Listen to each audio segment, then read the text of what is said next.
The land God chose for the people he chose was highly strategic, like a bridge between Africa, Asia, and Europe. Since in the late Bronze and early Iron Ages, Egypt and Mesopotamia were the two great centers of civilization. Knowledge, wealth, and power traveled between them. To get to Egypt from Mesopotamia, you would first head north and west to avoid the great Arabian desert, to Haran, or one of the cities on the northern Euphrates, and from there east to Aleppo, and south to Damascus through mountain passes, south again down the Rift Valley to the Sea of Galilee, the plain of Jezreel past the fortress city of Megiddo, and through the pass southwest to the coast, from where a level road leads to the riches of Egypt. This small corner of the world that God chose was a highly strategic land bridge. To control it was to master trade, wisdom, and power. For it linked the powerful great empires of Mesopotamia with the stable, rich, and ancient culture of Egypt.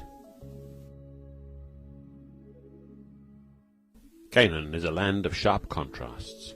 With the prevailing winds from the west across the Mediterranean, the east side of the hill country gets little moisture. What rain does fall runs off fast, creating steep-sided wadis, a land of shepherds, not farmers.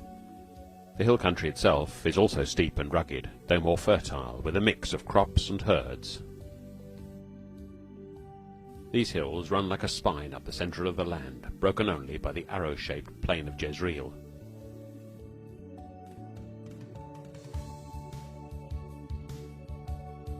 David chose Jerusalem, a Canaanite city in the hill country, as his capital. The city of David occupied a ridge above the Gihon spring, from which a later king, Hezekiah,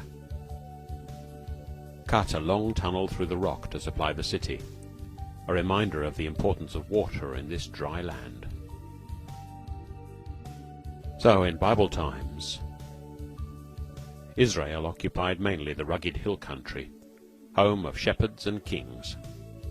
The foothills of these mountains, the Shephelah, get both more rain and runoff, and are gentler and more fertile.